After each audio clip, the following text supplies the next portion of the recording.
Hello friends, how are you friends. पिछले lecture में मैंने आपको पढ़ाया था natural vegetation and wildlife. तो नेक्स्ट लेक्चर दोस्तों हमारा जो है वो है human environment, settlement, transport and communication के ऊपर है। नेक्स्ट फ्रेंड्स, ये भी एक अनदर इम्पॉर्टेंट टॉपिक है। तो आज हम इसके बारे में डिटेल में पढ़ेंगे, ह्यूमन इन्वायरमेंट में सेटलमेंट, ट्रांसपोर्ट और कम्युनिकेशन सिस्टम के बारे में। तो चलिए दोस्तों स्टार्ट करते हैं। फर्स्ट, सेटलमेंट क्या होती है। तो settlement are places where people build their homes. Early human being settlements वो प्लेसेस होती हैं जहाँ पे लोग जो है वो अपना घर बनाते हैं रहने के लिए। Early human beings lived on trees and in caves. When they started to grow crops it became necessary to have a permanent home. कह रहा है कि जो अर्ली ह्यूमन, जो पुराने हमारे आदि मानव होते थे, जब पुराने अर्ली ह्यूमंस जिनको हम बोलते हैं, तो वो ट्री पे रहते थे या केव्स में रहते थे। लेकिन जैसे जैसे डेवलपमेंट हुई तो उन्होंने जब क्राफ्ट्स उगाना शुरू करी तो उनको एक परमानेंट होम की ज़रूरत पड़ गई। The settlements grew near the river valleys as water was available and land was fertile. और जो जितनी भी सेटलमेंट ग्रू हुई हैं वो रिवर वैली के किनारे पे हुई, क्योंकि वहाँ पे वाटर जो है वो अवेलेबल होता था और वहाँ की लैंड जो है वो बड़ी फर्टाइल होती थी। With the development of trade, commerce and manufacturing, human settlements became larger. और जैसे जैसे ट्रेड की डेवलपमेंट हुई, जैसे जैसे कॉमर्स की डेवलपमेंट हुई, मैन्युफैक्चरिंग की डेवलपमेंट हुई, तो ह्यूमन सेटलमेंट भी बढ़ती गई।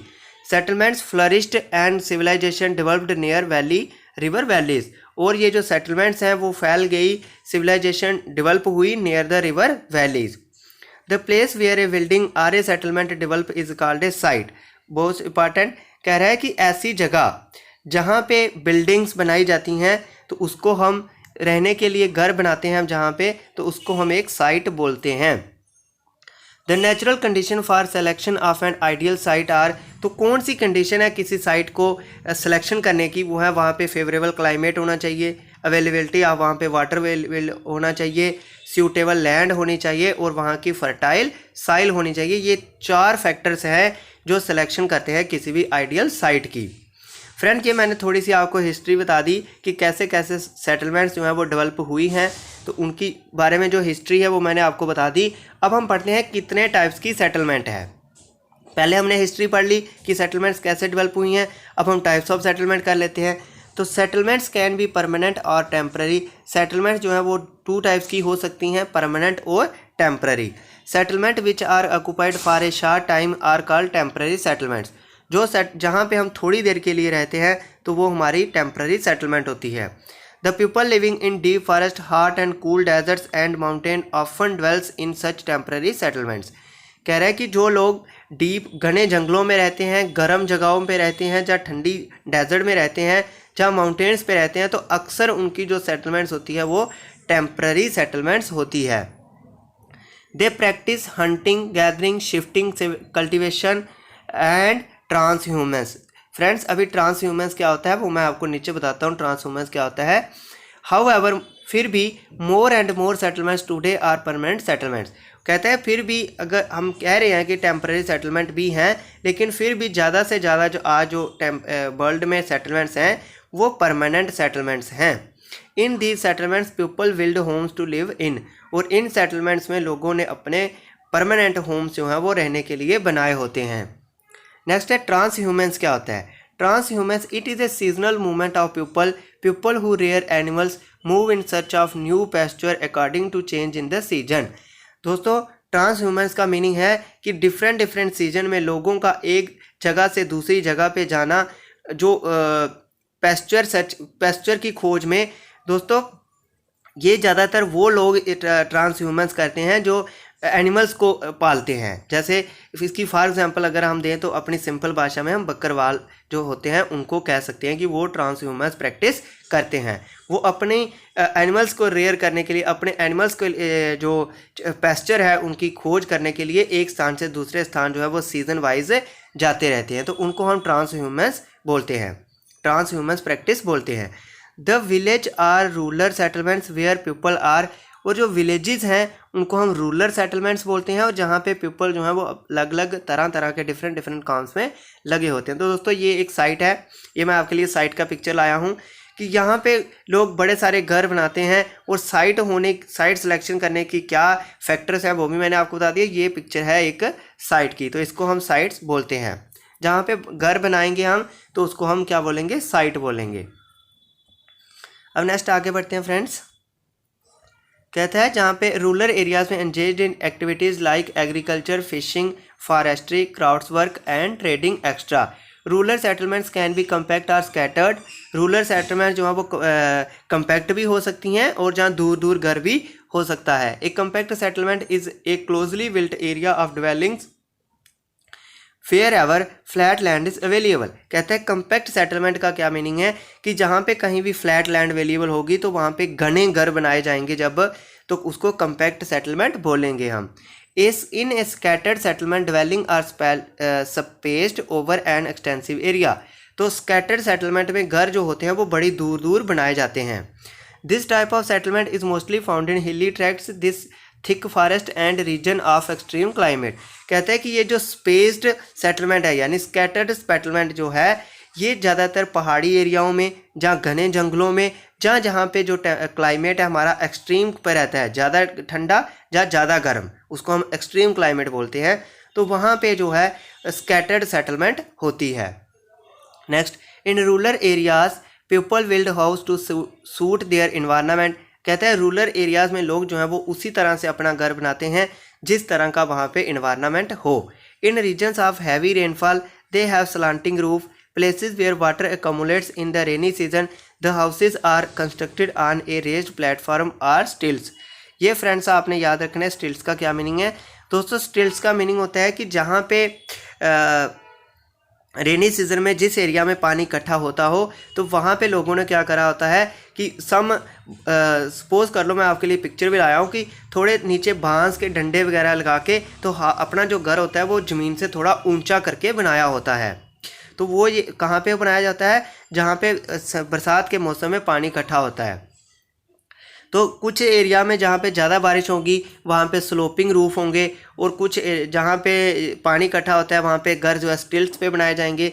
तो वही जो मैं ऊपर समझा रहा था कि जिस एरिया में जिस तरह का एनवायरनमेंट होगा उस तरह उसी के अकॉर्डिंग वहाँ पे घर बनाए जाते हैं। Next, thick mud walled houses with thatched roofs are very common in areas of hot climate.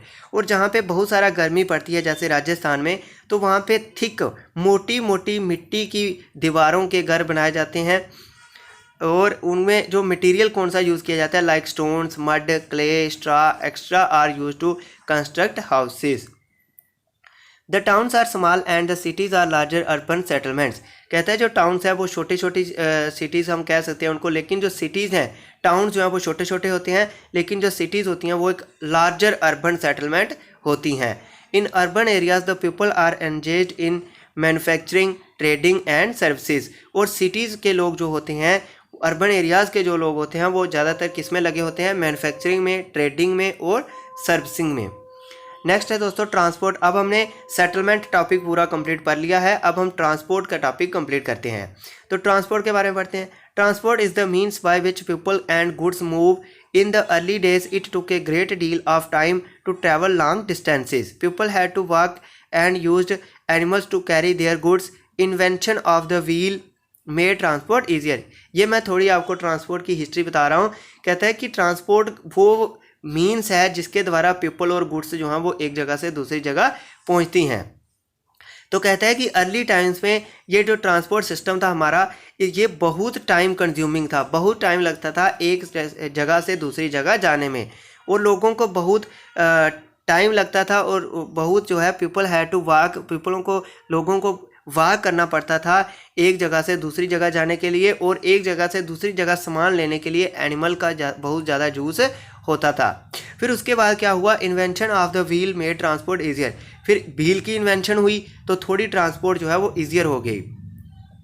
With the passage of time different means of transport developed, but even today people use animals for transport. कहता है Passage of time के साथ different means of transport जो है वो develop हुए, तो लेकिन फिर भी आज भी लोग जो हैं वो एनिमल को ट्रांसपोर्ट के लिए यूज़ करते हैं। In our countries donkeys, mules, bullocks and camels are commonly used for transport system. तो ये दोस्तों मैं ट्रांसह्यूमन्स की आपके लिए पिक्चर लाया हूँ। ये सामने दिख रहा है, ये ट्रांसह्यूमन्स वो लोग हैं जो एनिमल्स को रेयर करते हैं। तो ये इन सर्च ऑफ पेस्चर एक प्लेस से दूसरी प्लेस पे जाते रहते हैं। तो इस प्रैक्टिस को हम ट्रांसह्यूमन्स प्रैक्टिस बोलते हैं। दोस्तों यह है कम्पैक्ट सेटलमेंट की। सिटीज़ में कम्पैक्ट सेटलमेंट होती है, आपको पता है। और ये है स्कैटर्ड सेटलमेंट, जहाँ पे पहाड़ी एरिया हों, माउंटेन एरिया में घर जो है बड़ी दूर दूर बनाए जाते हैं, तो इसको हम स्कैटर्ड सेटलमेंट बोलते हैं।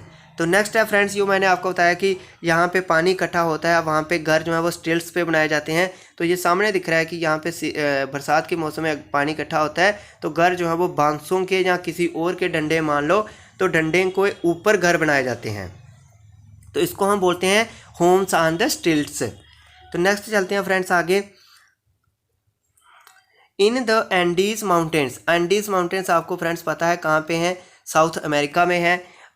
इलामास are used as the yaks in Tibet. Andes mountain जो साउथ अमेरिका में है, वहाँ पे इलामास एनिमल जो है वो ट्रांसपोर्ट के लिए यूज़ किया जाता है। और तिब्बत में याक जो हैं वो यूज़ किए जाते हैं एज ए ट्रांसपोर्ट एनिमल। तो next friends, the early traders from other countries used to take several months to reach India. जो पुराने ज़माने के व्यापारी लोग होते थे, उनको फॉरेन कंट्रीज से कई महीने लग जाते थे इंडिया पहुंचने में। They took either the sea route or the land route. जहाँ तो वह सी रूट से आते थे या वो लैंड रूट से आते थे। Now aeroplanes have made travel faster. Now it takes only 6 to 8 hours to travel from India to Europe. कहते हैं लेकिन अब जो इतनी टेक्नोलॉजी है, इतनी डेवलपमेंट हो चुकी है कि अब जो है हमारा ट्रैवल करना बहुत ही फास्टर हो गया है। अब सिर्फ जहां पहले 4 से 5 या 6 से 7 महीने लगते थे, आज वहीं सेम जगह का डिस्टेंस हमें ट्रैवल करने के लिए सिर्फ 6 to 8 hours लगते हैं टू ट्रैवल करने के लिए from India to Europe. Modern means of transport thus saves times and energy. और इसी तरीके से हम कह सकते हैं कि जो मॉडर्न मीन्स ऑफ ट्रांसपोर्ट है वो हमारी एनर्जी और टाइम को सेव करता है। The 4 major means of transport are roadways, railways, waterways and airways. और जो 4 मेजर ट्रांसपोर्ट सिस्टम्स हैं हमारे, वो हैं roadways, railways, waterways and Airways. अब फ्रेंड्स जल्दी से हम इनके बारे में भी पढ़ लेते हैं। रोडवेज कितने टाइप के हैं, तो ये पढ़ते हैं पहले। Roadways, the most commonly used means of transport specially for short distances are roads. कहता है कि जो सबसे ज़्यादा कॉमनली ट्रांसपोर्ट सिस्टम यूज़ किया जाता है शॉर्ट डिस्टेंसेस के लिए, वो कौन सा है, रोड्स हैं। They can be metalled roads कौन से होते हैं, जो पक्के रोड होते हैं। और अनमेटल्ड रोड कौन से होते हैं, जो कच्चे रोड्स होते हैं, उनको हम अनमेटल्ड रोड्स बोलते हैं। पक्के रोड को मेटल्ड और कच्चे रोड को अनमेटल्ड रोड्स बोलते हैं। The plains have a dense network of roads have also been build in the terrain like desert, forest and even high mountains. कहते हैं कि जो प्लेन एरिया होता है वहाँ पे जो हाई नेटवर्क ऑफ रोड जो है वो रहता है। यानी प्लेन एरिया में रोड्स जो हैं बड़े ज़्यादा रोड्स, घने रोड्स जो हैं वो बनाए होते हैं। और रोड्स टेरियन लाइक डेजर्ट, फॉरेस्ट और जहाँ तक कि माउंटेन एरिया में भी आज की जो डेवलपमेंट हमारी है, वहाँ पे भी अच्छे हाईवेज जो हैं वो माउंटेन्स पे भी बनाए गए हैं। नेक्स्ट कहते हैं मनाली टू ले जो हाईवे है हमारा, मनाली टू ले जो हाईवे है in the Himalaya mountains is one of the highest roadways in the world.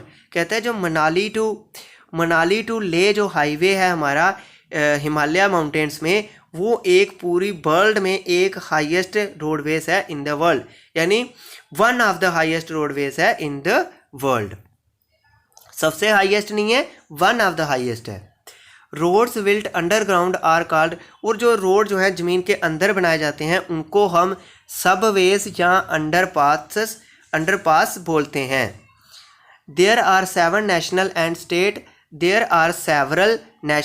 National and state highways in India. कहते हैं कि हमारे इंडिया में बहुत सारे नेशनल और स्टेट हाईवेज हैं। The latest development in India is the construction of. और जो अभी लेटेस्ट डेवलपमेंट हुई है इंडिया में रोड्स की, वो कौन सी डेवलपमेंट हुई है, एक्सप्रेस वे बना है और golden quadrilateral connects Delhi, Mumbai, Chennai and Kolkata. ये दोनों बड़े नेशनल हाईवेज जो हैं वो अभी रिसेंटली कंप्लीट हुए हैं। दोस्तों मैं इनके ऊपर भी एक नेक्स्ट भी आपके लिए लेक्चर लाऊंगा कि जो एक्सप्रेस वे है वो कहाँ से कहाँ तक है, कौन कौन सी स्टेट्स को ज्वाइन करता है, और जो गोल्डन क्वाड्रिलेटरल जो है इसके क्या क्या फीचर्स हैं, ये मैं आपको नेक्स्ट लेक्चर में डिटेल में समझाऊंगा। अभी के लिए आप इतना याद रख लो कि जो गोल्डन क्वाड्रिलेटरल है वो कनेक्ट करता है दिल्ली, मुंबई, चेन्नई एंड कोलकाता को। तो ये रिसेंटली अभी डेवलपमेंट हुई है। नेक्स्ट दोस्तों रोडवेज हमने कंप्लीट कर लिया। अब हम रेलवेज़ के बारे में पढ़ते हैं। The railways carry heavy good and people over long distances quickly and cheaply. कहता है कि जो रेलवेज़ हैं वो हैवी गुड्स और लोगों को ले जाती हैं लंबे लंबे डिस्टेंसेस तक जल्दी में और सस्ते में।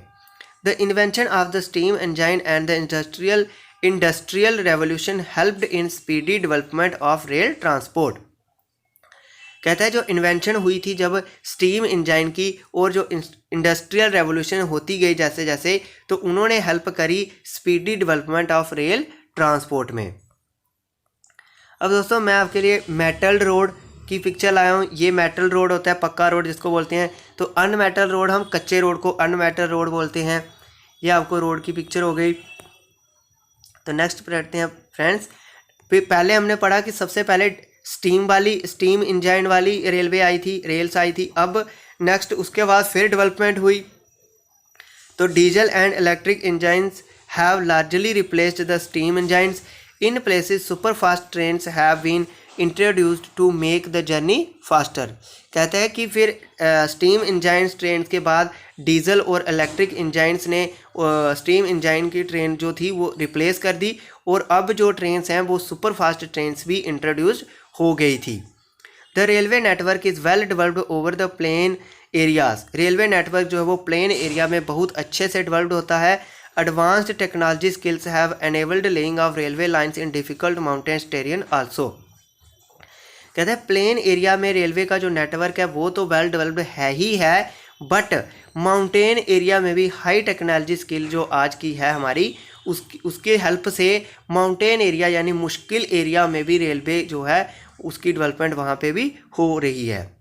But these are much fewer in number. लेकिन माउंटेन एरिया में इतना अच्छा डेवलप्ड नेटवर्क नहीं है जितना प्लेन्स में है। But these are much fewer in number. Indian railway network is well developed, it is the largest in Asia. कहता है कि जो इंडियन रेलवे नेटवर्क है वो वेल डेवलप्ड नेटवर्क है और ये सबसे बड़ा रेलवे नेटवर्क है एशिया कॉन्टिनेंट में। दोस्तों ये बहुत ही इंपॉर्टेंट क्वेश्चन आ गया है कि जो इंडिया का रेलवे नेटवर्क है वो एक लार्जेस्ट रेलवे नेटवर्क है इन द एशिया कॉन्टिनेंट। तो एशिया कॉन्टिनेंट में जितनी भी कंट्रीज आती हैं उन सभी कंट्रीज़ में से इंडिया का जो है वो सबसे बड़ा रेलवे नेटवर्क है। Next friends, in China the train, ये एक इंपॉर्टेंट क्वेश्चन था। In China the train from Xining to Lhasa runs at an altitude of 4000 metre above sea level and the highest point is 5072 metre. कह रहा है कि China में जो train ginning से लहासा की तरफ चलती है तो वो 4000 मीटर की ऊंचाई पे चलती है और उसका सबसे ऊंचा पॉइंट जो है वो 5072 मीटर है। इतनी ऊंचाई पे जो चाइना में ट्रेन जो है वो चलती है। द ट्रांस साइबेरियन रेलवे, दोस्तों ये बहुत ही इंपॉर्टेंट क्वेश्चन है। ये वाला क्वेश्चन भी बहुत इंपॉर्टेंट था और ये वाला क्वेश्चन भी इंपॉर्टेंट है। The trans Siberian railway is the longest railway system connecting ST Petersburg in western Russia to Vladivostok on the Pacific coast in. यानी ये कह रहा है कि रशिया, जो हमारी रशिया कंट्री है, उसमें वेस्टर्न साइड से ईस्टर्न साइड तक का जो रेलवे कनेक्शन है उसको हम ट्रांस साइबेरियन रेलवे बोलते हैं और वो सबसे लंबा रेलवे सिस्टम है, is the longest railway system, एक लॉन्गेस्ट रेलवे सिस्टम है जो वेस्ट से साउथ ईस्ट तक, रशिया के वेस्ट से लेके ईस्ट तक है और ये सबसे लंबा ट्रांस रेलवे सिस्टम है जिसका नाम है the trans Siberian railway system. बहुत ही इंपॉर्टेंट क्वेश्चन है फ्रेंड्स ये। नेक्स्ट दोस्तों अब हम वाटरवेज पढ़ लेते हैं। Waterways are the cheapest for carrying heavy and bulky goods over long distances. कहता है लंबे लंबे डिस्टेंसेस के लिए वाटरवेज जो है वो एक सस्ता मीन्स माना जाता है। They are mainly of two types, inland waterways and sea routes. कहता है वाटरवेज के जो मीन्स है ये भी दो टाइप्स का मीन्स है, इनलैंड वाटरवेज और सी रूट्स। अब इन दोनों को बारी बारी पढ़ लेते हैं। नेविगेबल रिवर्स, नेविगेबल रिवर्स हो गई जहाँ ऐसी रिवर्स जहाँ पे नाव चलाई जा सकती हैं। Navigable rivers and lakes are used as inland waterways, यानी रिवर्स और लेक्स जो हैं जो नेविगेबल हैं वहाँ पे जो ट्रांसपोर्ट होगा उसको हम इनलैंड ट्रांसपोर्ट बोलेंगे। Some important inland waterways are the Ganga Brahmaputra river system, the great lakes in north America and the river Nile in Africa. ये जो हैं ये इनलैंड वाटरवेज हैं, तो इनमें से आपको कोई भी क्वेश्चन पेपर में पूछा जा सकता है। तो इनलैंड वाटरवेज आगे। नेक्स्ट है sea routes and the oceanic routes are mostly used for transporting merchandise and goods from one country to another country. ये जो इनलैंड वाटरवेज होंगे ये अपनी ही कंट्री के अंदर यूज़ किए जाएंगे, लेकिन एक कंट्री से दूसरी कंट्री में जाना होगा तो मोस्टली जो है वो सी रूट्स ही या ओशन रूट्स ही अपनाए जाएंगे। These routes are connect with some ports. तो ये जो रूट्स होते हैं ये पोर्ट्स मैंने आपको बताया था क्या होते हैं, तो पोर्ट्स के साथ कनेक्टेड होते हैं जिनको हिंदी में हम बंदरगाह बोलते हैं। Some of the important ports of the world are, दोस्तों ये पोर्ट्स आपने याद कर लेने हैं। पोर्ट्स बहुत इंपॉर्टेंट है कि कौन कौन सा पोस्ट जो है वो कहाँ पे, कौन कौन सा पोर्ट जो है वो कौन कौन सी कंट्री में है, तो ये पेपर में पूछा जाता है। तो जो इम्पॉर्टेंट पोर्ट्स हैं वर्ल्ड के वो कौन कौन से हैं, Singapore, Mumbai in Asia, New York, Los Angeles in north America, Rio de Janeiro in South America, Durban and Cape Town in Africa, Sydney in Australia, London and Rotterdam in Europe. दोस्तों ये important जो हमारे पोर्ट्स हैं मैंने वही इधर listed किए हुए हैं, और भी पोर्ट्स हैं लेकिन ये जो पोर्ट्स हैं बहुत इंपॉर्टेंट है, ये पेपर में पूछे जाते हैं कि कौन सा पोर्ट कौन सी कंट्री में है, तो इसको आपने अच्छे से पढ़ लेना है। नेक्स्ट चलते हैं फ्रेंड्स। दोस्तों ये एक पिक्चर मैं आपके लिए लाया हूँ, यहाँ पे इतनी क्लियर नहीं है। तो ये जो ट्रेन है जो मैं आपको पढ़ा रहा था, चाइना में जो ट्रेन है वो जो 4000 मीटर की हाइट पे चलती है और जो इसका हाईएस्ट पॉइंट 5000 समथिंग है, तो वो उसकी पिक्चर है। तो आप इसको अगर देखना चाहें, इंटरेस्टेड हो तो गूगल पे सर्च करके भी देख सकते हो इसकी पिक्चर्स। तो नेक्स्ट चलते हैं फ्रेंड्स। अब हम पढ़ेंगे एयरवेज। हमने रेलवेज भी वाटरवेज भी कंप्लीट कर लिया, अब जो है नेक्स्ट है airways. This is the fastest way of transport developed in the early 20th century. कहता है ये सबसे फास्टेस्ट ट्रांसपोर्ट है सिस्टम है जो अर्ली 20th सेंचुरी में ही डेवलप्ड हुआ है। It is also the most expensive, और ये सबसे महंगा भी है due to high cost of fuels. Air traffic is adversely affected by bad weather like fog and storm. और जो हमारी एयर ट्रैफिक है वो जब वेदर ठीक नहीं होता है, यानी फॉग होती है या स्टॉर्म आता है, तो तब जो है एयरवेज जो है वो बैडली अफेक्टेड होते हैं। It is the only mode of transport to reach the most remote and distant areas, especially where there are no roads and railways। कहता है ये ही एक सिर्फ ट्रांसपोर्ट सिस्टम है जो रिमोट एरिया में पहुंचने में हमारी हेल्प करता है, जहां पे रोड्स भी ना होते हैं, रेलवेज़ भी नहीं होती हैं। तो ऐसे रिमोट एरिया पे हमारे जो है एयर सिस्टम जो है वो हमारी हेल्प करता है। Helicopters are extremely useful in most inaccessible. दोस्तों इनअसेसिबल होते हैं यहाँ पे पहुँचना कठिन हो, ऐसे एरियाज़ को हम इनअसेसिबल एरियाज़ बोलते हैं। तो कहते हैं हेलीकॉप्टर जो है वो एक्सट्रीमली यूज़फुल रहते हैं मोस्ट इनअसेसिबल एरियाज़ के लिए, and in time of calamities for, और जहाँ जब कोई डिज़ास्टर हो जाता है तो तब भी लोगों को रेस्क्यू करने के लिए, जहाँ फूड डिस्ट्रीब्यूटिंग करने के लिए या वाटर डिस्ट्रीब्यूट करने के लिए या क्लॉथ्स और मेडिसिन डिस्ट्रीब्यूट करने के लिए हेलीकॉप्टर जो है वो रिमोट एरिया में यूज़ किए जाते हैं। Some of the important airports are Delhi, Mumbai, New York, London, Paris, Frankfurt and Cairo. ये दोस्तों जो मोस्ट इम्पॉर्टेंट एयरपोर्ट्स हैं वही मैंने यहाँ पे लिस्टेड किए हुए हैं, और भी बहुत सारे एयरपोर्ट्स हैं। नेक्स्ट दोस्तों हमारा एयरवेज भी कंप्लीट हुआ। अब हम पढ़ते हैं कम्युनिकेशन के बारे में कि कम्युनिकेशन सिस्टम क्या है, इसको थोड़ा पढ़ लेते हैं। तो it is the process of conveying message to another. तो कम्युनिकेशन की डेफिनेशन क्या हो गई कि ये एक प्रोसेस है, कन्वेइंग करना, अपनी बात दूसरे तक पहुंचाने का एक प्रोसेस है जिसको हम कम्युनिकेशन बोलते हैं। With the development of technology humans have devised new and fast modes of communication. The advancement in the field of communication has brought about an information revolution in the world. कहता है कि development of the technology, humans की जो development हुई technology में, उन्होंने fast modes of communication जो है वो बना लिए हैं। तो advancement in the field of communication जो है वो हेल्प करी इंफॉर्मेशन रेवोल्यूशन, पूरी दुनिया में जो इंफॉर्मेशन रेवोल्यूशन हुई पूरे वर्ल्ड में, उससे जो है वो बड़ी एडवांसमेंट हुई कि in the field of communication. Different modes of communication are use to provide information, to educate as well as to entertain. कहते हैं कि डिफरेंट मोड्स ऑफ कम्युनिकेशन आज यूज़ किए जाते हैं इंफॉर्मेशन के लिए, पढ़ाने के लिए और यहाँ तक कि इंटरटेन करने के लिए। Through newspapers, radio and television we can communicate with a large number of peoples, they are therefore called mass media. Next friends, mass media क्या होता है, इसकी डेफिनेशन अब निकल के आ गई है कि कहते हैं कि ये जो न्यूज़पेपर है, रेडियो है, टेलीविज़न है, इनके साथ हम कम्युनिकेट कर सकते हैं। न्यूज़पेपर से, रेडियो से, टेलीविज़न से हम कम्युनिकेट कर सकते हैं एक लार्ज नंबर ऑफ पीपल से, और इसी कारण हम इसको मास मीडिया बोलते हैं।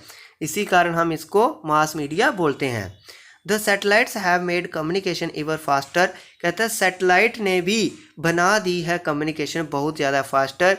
Satellites have helped in oil exploration, survey of forest, underground water, mineral wealth, weather forecast and disaster warning. इन सभी प्रोसेस में सैटेलाइट्स जो है हमारी बहुत मदद करते हैं। Now we can send electronic mail और ईमेल्स थ्रू इंटरनेट। कहते हैं अब हम जो है ईमेल जो है वो सेंड कर सकते हैं through internet. Wireless telephonic communication through cellular phones have become very popular today. और जो वायरलेस टेलीफोनिक कम्युनिकेशन है, जैसे हम फ़ोन करते हैं, तो अब जो है आज के ज़माने में यह बहुत ही पॉपुलर, मशहूर हो गई है। नेक्स्ट फ्रेंड्स, दोस्तों मैं आपके लिए कम्युनिकेशन सिस्टम की फ़िगर लाया हूँ कि कैसे कैसे हमारे कम्युनिकेशन सिस्टम ने डेवलप किया है। दोस्तों पहले ज़माने में, अर्ली टाइम्स में, अगर हमें ह्यूमन बींग्स को एक दूसरे से कोई बात करनी होती थी तो उनको क्या करना होता था, एक किसी के दूसरे के पास जाना पड़ता था।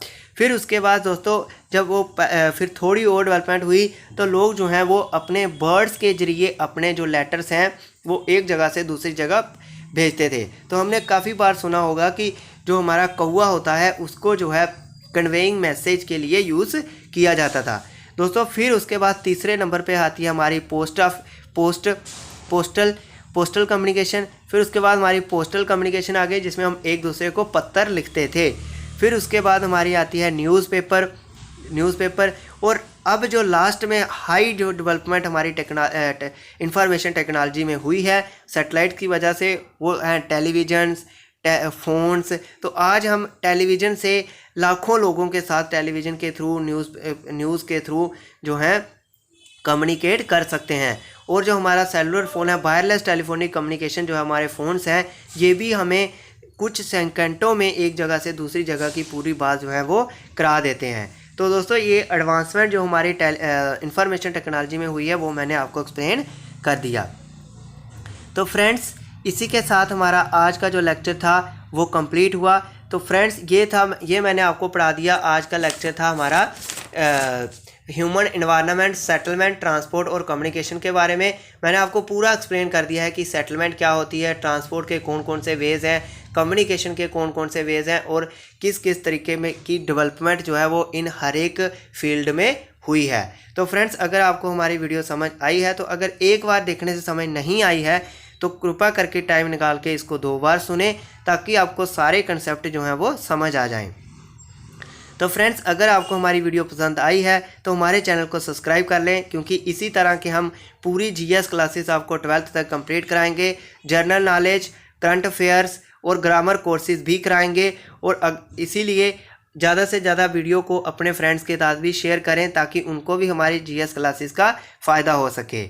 तो फ्रेंड्स मिलते हैं आपके साथ नेक्स्ट लेक्चर के साथ। तब तक के लिए आप बने रहिए हमारे चैनल पे। नमस्कार।